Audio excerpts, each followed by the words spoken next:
வணக்கம். இன்றைக்கு இதுதான் நிகழ்ச்சியில இன்னைக்கு நடந்த சில முக்கியமான விஷயங்களை பகிர்ந்துக்கிறதுக்காக நான் உங்கள் ரூபி ஜான் மோசஸ். வாங்க செய்திக்குள்ள போயிடலாம்.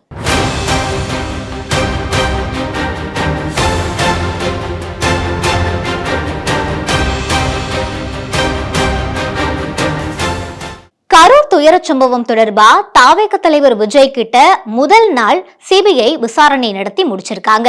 கரூர்ல தாவேக பரப்புரை கூட்டத்தின் போது ஏற்பட்ட நெரிசல்ல சிக்கி 41 பேர் உயிரிழந்திருந்தாங்க. இது தொடர்பா பல தரப்பினர்கிட்டையும் விசாரணை நடத்தப்பட்டிருந்துச்சு. இந்த நிலையில தாவேக தலைவர் விஜய் கிட்ட இன்னைக்கு முதல் நாளா டெல்லி சிபிஐ அலுவலகத்துல விசாரணை நடத்தப்பட்டுச்சு. இந்த விசாரணை கிட்டத்தட்ட 4 மணி நேரம் நடந்துச்சு அப்படின்னு சொல்றாங்க. விஜய் கிட்ட 100க்கும் மேற்பட்ட கேள்விகள் கேட்கப்பட்டதாகவும் சொல்றாங்க. சில கேள்விகளுக்கு விஜய் எழுத்துப்பூர்வமா பதிலளிக்க சொல்லி சிபிஐ தரப்பிலிருந்து சொல்லப்பட்டிருக்கிறதாகவும் சொல்லப்பட்டிருக்கு.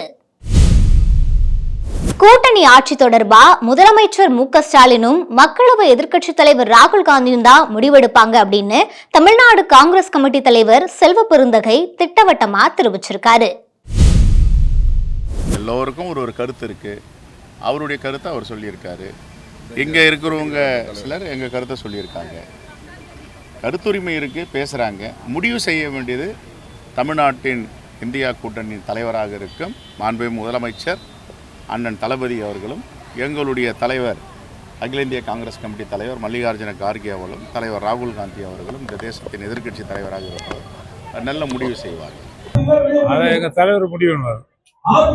அதாவது யார் வேணாலும் எது வேணாலும் கேட்கலாம். அது முடிவு பண்ணக்கூடிய அதிகாரம் எங்களுடைய இயக்கத்தை பொறுத்தளவில் எங்கள் தலைவர் தளபதி மு.க. ஸ்டாலின் அவர்கள். அவர் எங்கள் தலைவர் முடிவு. நான் மறுபடியும் மும்பைக்கு வந்து பிரச்சாரத்துல ஈடுபட தான் போறேன், முடிஞ்சா என் காலை வெட்டுங்க அப்படின்னு பாஜக அண்ணாமலை சவால் விடுத்திருக்காரு. உள்ளாட்சி தேர்தலையொட்டி மும்பைல போய் பாஜக அண்ணாமலை பிரச்சாரத்துல ஈடுபட்டாரு. அப்போ மும்பை அப்படிங்கிறது மகாராஷ்டிராவுக்கு சொந்தமான நகரம் இல்ல, அது ஒரு சர்வதேச நகரம் அப்படின்னு அண்ணாமலை சொல்லியிருந்தாரு.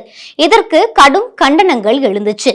மகாராஷ்டிரால இருந்து மும்பையை பிரிக்க பாஜக தரப்புல இருந்து சதி செய்யப்படுவதா எம்பி சஞ்சய் ராவத் குற்றம் சாட்டியிருந்தாரு. அது மட்டும் இல்லாம தமிழ்நாட்டிலிருந்து வந்த ரசமலா யாரும் எங்களுக்கு பாடம் எடுக்க வேண்டாம் அப்படின்னு தெரிவிச்சிருந்தாங்க. மேலும் அண்ணாமலை மீண்டும் மும்பைக்கு வந்து பிரச்சாரத்துல ஈடுபட்டாரு அப்படின்னா அவரோட காலை நாங்க வெட்டுவோம் அப்படின்னு கடுமையா கண்டனம் தெரிவிச்சிருந்தாங்க. இந்த நிலையில அண்ணாமலை நான் மீண்டும் மும்பைக்கு வந்து பிரச்சாரத்துல ஈடுபட தான் போறேன், முடிஞ்சா என் காலை வெட்டிக்கோங்க அப்படின்னு சவால் விடுத்திருக்காரு. சிவசேனா இன்னைக்கு தாக்கரேவோட சிவசேனா அவங்களுடைய பத்திரிகை நம்ம முரசொலி மாதிரி சாம்னான்னு ஒன்று வச்சுருக்கானுங்க. அதில் எழுதியிருக்கானுங்க, மும்பைக்குள்ள வந்தால் என் காலை வெட்டுவேன், இங்க் அடிப்பேன். நான் மும்பைக்கு வரத்தான் போகிறேன், நீ இங்க் அடிச்சுப்பாரு, காலை வெட்டிப்பார், அதெல்லாம் ரெண்டு ஒன்று பார்த்துடலாம். அதனால் இந்த மிரட்டல் உருட்டுருக்கெல்லாம் நான் பயந்துருந்தா ஊரில் உட்காந்து என் கிராமத்துக்குள்ளே சொந்த ஊரில் தான் இருக்கணும். கள்ளக்குறிச்சியில திமுக கவுன்சிலர் ஒருத்தர் தன்னோட வீட்டுக்கு பக்கத்துல குடியிருக்கிற நோய்வாய்ப்பட்டவரையும் அவரோட மனைவியையும் சரமாரியா தாக்கியிருக்காரு. இந்த வீடியோ இப்போ சமூக வலைதளங்கள்ல வேகமா பரவிட்டு வருது. கள்ளக்குறிச்சி நகராட்சிக்கு உட்பட்ட 1வது வார்டு திமுக கவுன்சிலர் ரமேஷ், இவர் வீட்டுக்கு பக்கத்துல முருகேசன் அப்படிங்கிறவரு வசிச்சுட்டு வந்திருக்காரு. முருகேசன் பக்கவாத நோயால நோய்வாய்ப்பட்டு படுத்த படுக்கையில இருந்துட்டு வராரு. இந்த நிலையில ரமேஷ் வீட்டுல இருக்கிற நாய் நைட் எல்லாம் தொடர்ந்து குலைச்சுட்டே இருக்கதால முருகேசனுக்கு தூக்கம் இல்லாம அவரு அவதிப்பட்டுட்டு வந்திருக்காரு. இத முருகேசன் போய் ரமேஷோட மனைவி கிட்ட சொல்லியிருக்காரு. இதனால ஆத்திரமடைஞ்ச ரமேஷ் முருகேசனையும் அவரோட மனைவியையும் சரமாரியா தாக்கியிருக்காரு. இது தொடர்பான காட்சிகள் இப்போ சமூக வலைதளங்கள்ல வேகமா பரவிட்டு வருது.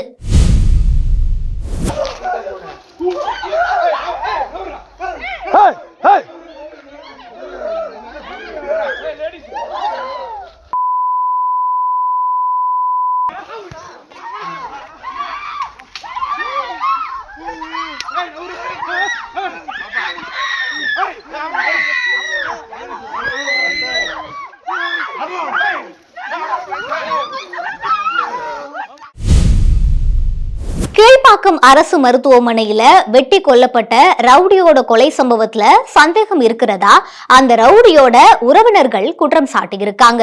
சென்னை ராஜமங்கலத்தை சேர்ந்த ஆதி அப்படிங்கிற ரவுடி கீழ்ப்பாக்கம் அரசு மருத்துவமனைக்கு போயிருந்தப்போ அங்க வந்த ஒரு கும்பல் அவரை வெட்டி கொலை செஞ்சுட்டு அங்கிருந்து தப்பிச்சு போயிருக்காங்க.